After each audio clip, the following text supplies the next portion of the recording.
nos conhecemos no Recife. Ele foi trabalhar na aeronáutica na época e eu tinha acabado de chegar de São Paulo. Apesar de eu ser pernambucana, eu morava em São Paulo também.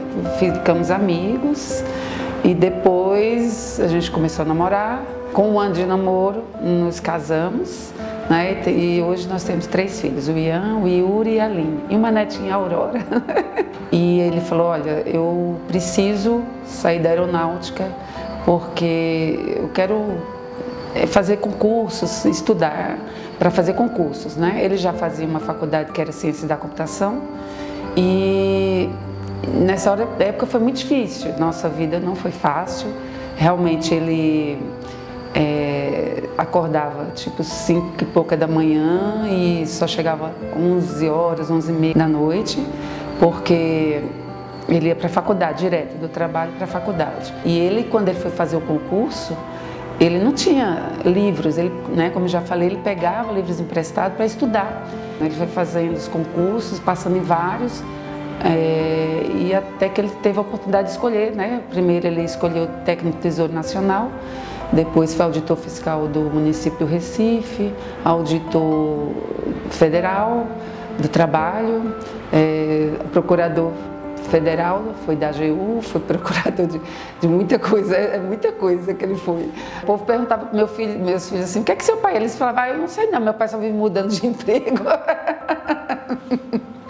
Eu sempre tive muita curiosidade, né, porque eu não conhecia os pais dele. Depois, eu sempre perguntava do pai dele, da mãe dele, e o pai dele era vivo, então a gente soube que ele foi abandonado pela mãe mais ou menos com 3 anos de idade. O pai dele chegou do trabalho e ele estava na casa do vizinho e nisso o pai dele, claro, foi pedir socorro para a família dele, né? Então a tia dele, a tia Elza, que é a responsável pela educação dele, que foi ela que colocou na escola, ela era professora, morreu ano passado com 103 anos, e ela foi a responsável pela educação dele. Não tinha livros para estudar, ele pedia emprestado dos amigos. Então ele apagava tudo, ele dava aula para os amigos, ensinava para a turma. Então o professor viu a diferença nele, né? Assim, a inteligência que realmente era diferenciada. Então o professor quis ali, no momento, mostrar para ele que ele podia, que através do estudo, chegar lá. O pai do Cláudio, ele contratou uma empregada para trabalhar lá com ele, a Dulce, e foi quando o Cláudio foi morar com o pai, ficou com o pai. E nessa época, o pai dele deixava faltar comida em casa porque ele se entregou meio que ao álcool, né? Virou realmente alcoólatra. E o Cláudio falou que faltava comida em casa, então ele teve que vender picolé na linha do trem do Rio de Janeiro. Ele tinha 8 anos de idade.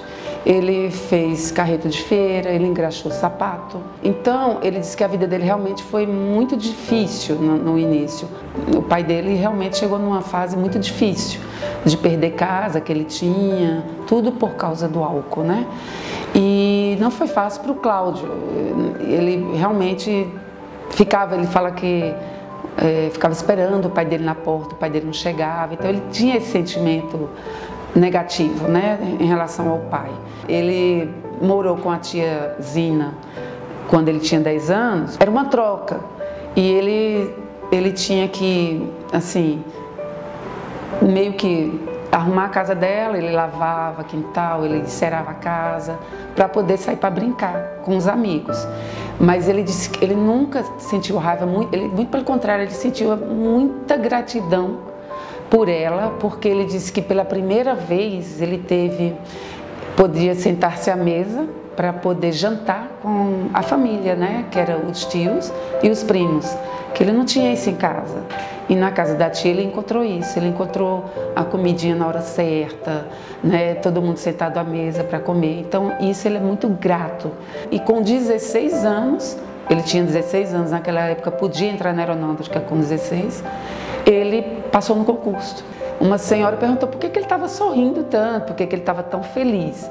Aí ele falou assim, né, porque eu acabei de passar no concurso da aeronáutica. E ele disse que todo mundo na linha, assim, que estava no vagão, aplaudiu, né? Então, assim, foi muito bonito. Ele fala que nunca esquece, Foi assim, muito emocionante para ele.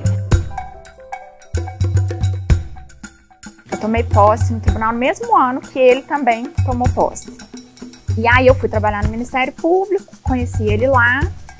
E em 2011, né? 2011 ele foi indicado, escolhido pelo governador para integrar, né, o conselho pela vaga do Quinto Constitucional. E ele então me convidou para acompanhá-lo.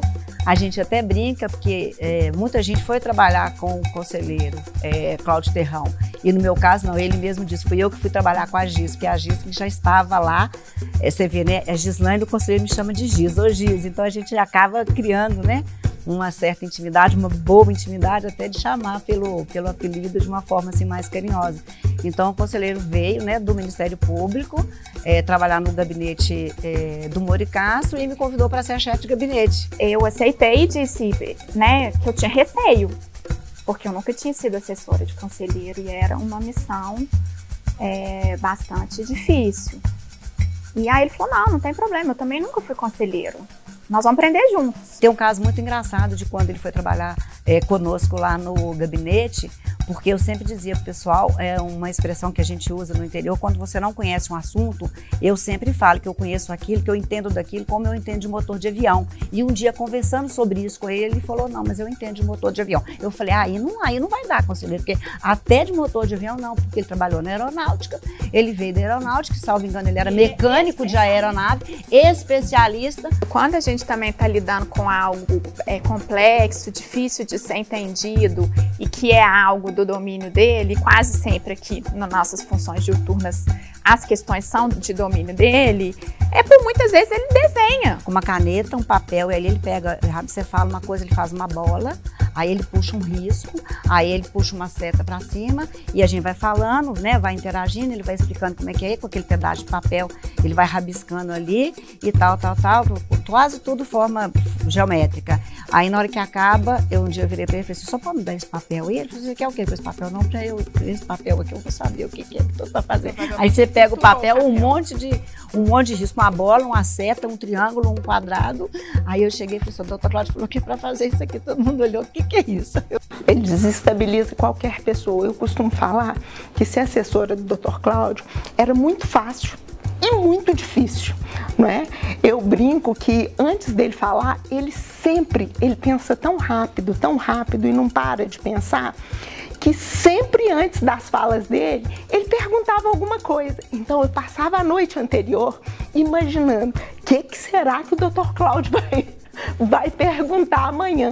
Esse reconhecimento dele na área da educação, dentro do tribunal e dentro do sistema de controle externo brasileiro, aliás, vai além do sistema de controle externo brasileiro, não é? Porque o executivo também o reconhece, não é? Ou seja, mais de uma vez o Dr. Cláudio foi convidado para ir ao Senado, não é? Participar de audiências públicas na área da educação. Ele é realmente muito competente.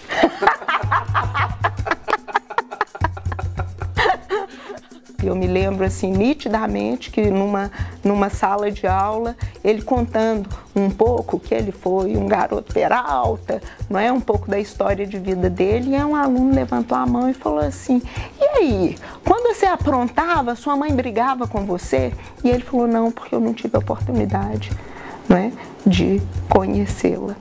Então, assim, isso foi um soco, ou seja, a trajetória de vida dele fez com que, estando na presidência do tribunal, assumisse esse compromisso, não é, de tentar fazer com que outros jovens com situações semelhantes à dele, não é, pudessem ascender através da escola. E ele é um exemplo vivo do poder transformador da educação. O Cláudio, ele não tem o Tribunal de Contas do Estado de Minas Gerais como desempenho da sua função. O Cláudio enxerga o sistema Tribunal de Contas além do Tribunal de Contas. Ele prestou e presta ainda um serviço muito grande ao sistema Tribunal de Contas do Brasil. colega muito competente e dedicado, com uma trajetória de vida inspiradora, pela luta, pela dedicação, pela superação de desafios. O conselheiro Cláudio Terrão esteve aqui no TCM de Goiás, no Ministério Público de Contas, por cerca de 6 meses, um tempo muito curto, mas que deixou saudades.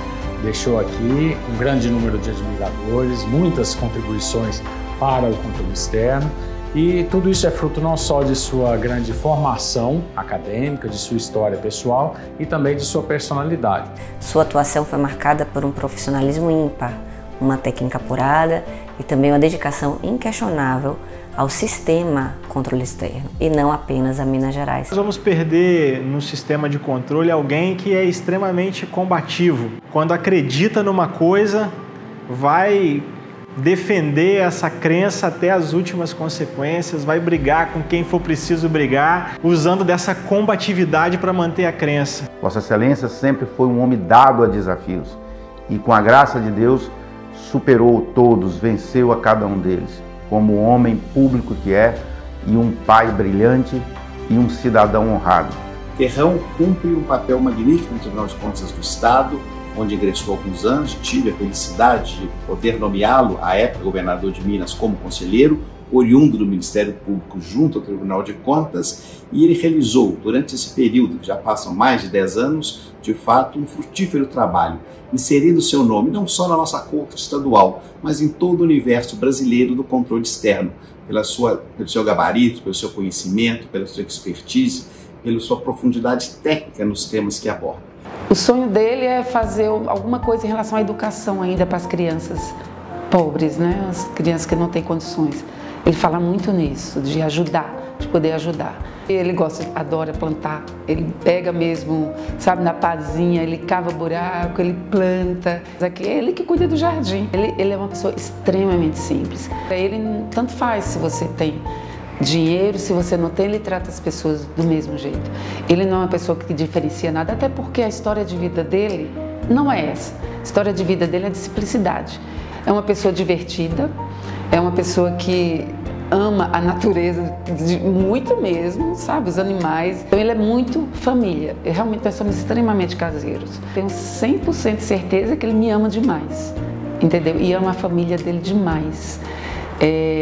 E agora ele tem uma nova paixão, né? Que ganhou da gente, que é a nossa neta Aurora. Ele é um pai, assim, exigente, sempre foi. Foi realmente, assim, em relação à educação, dos meninos estudarem, ele sempre foi muito exigente. Mas ele é uma pessoa que as pessoas têm uma imagem assim dele, aquela pessoa séria. Não, ele é brincalhão, ele sempre foi brincalhão. Então ele, lá no Recife, ele pegava a turma, a molecada lá dos meus filhos, os amigos, ele ia pra praia para jogar bola com a turma. Então ele sempre gostou de jogar bola. Então ele jogava bola com os meninos, ele brincava com os meninos, ele fazia bolinha de meinha lá em casa e eu ficava brigando, olha, vai quebrar as coisas. A gente gostava de jogar bola todo final de semana, caminhar na areia, sentar, comer ovo de codorna. Essa é a principal lembrança que me veio à mente agora. Pra mim era ver as nuvens e ficar imaginando formas com meu pai. A gente gostava de fazer isso deitado na piscina. A gente caminhava na praia e ele ficava me contando um pouco sobre a vida, me contando um pouco também sobre a experiência dele. Eu acho que eu aprendi muito com ele nessas caminhadas na praia também. Todas as circunstâncias estavam contrárias ao meu pai e ainda assim ele sempre foi muito resiliente, né? Muito dedicado, conseguiu superar todos os problemas e de cabeça erguida, assim, sem ficar remoendo, sem ficar, enfim, passando uma imagem de tristeza pra gente, sabe? Pelo contrário, eu acho que a resiliência dele foi o que me marcou. Eu sempre enxerguei ele como alguém extremamente fora da curva por isso. Eu acho que para isso a minha mãe também fez uma diferença absurda. Acho que não adianta, acho que ele só chegou onde chegou também com a ajuda da minha mãe. O meu pai ele sempre foi um papo cabeça, assim, mesmo eu pequeno, eu já tinha que estar escutando ali sobre filosofia, sobre questões muito complexas. Algumas coisas eu fingia que eu entendia só para ele ficar feliz, né? E para ele ter com quem ele conversar, porque ele gosta muito desse assunto. Eu sempre fui um companheiro e ele sempre foi um companheiro para mim também. Ele tem um poema muito bonito que é o poema da pipa dele, né? Que liga a ideia de pipa e sonhos. Eu acho que, pra mim, a imagem que eu tenho do meu pai é essa. Se for pensar nele, menino, e ele hoje. Um menino que nunca deixou a pipa sair da mão dele. O sonho dele sempre esteve ali presente e eu acho que sempre vai continuar. Pipa, ligava-me a ti, a linha invisível dos sonhos. Eras a minha felicidade e destino. Pensava ter domínio sobre ti. Pensava que seguias meu comando e que bailavas no ar para mim. Tu eras objeto de desejo, permanentemente ligado a mim, por uma ilusão. Mas na realidade cortante do tempo, quantos sonhos pequeninos não se cruzaram, nesse devaneio de ter. E das linhas dos sonhos partidos, quantas pipas ficaram sem destino, soltas ao vento? Sem o menino por trás dos sonhos, hoje penso no destino das pipas sem destino. E a saudade que remete à infância produz em mim um novo sonho. Que as pipas sem destino caiam nas mãos de outros meninos, para que eternamente outros meninos possam sonhar o sonho de ter em suas mãos seu destino e sua felicidade.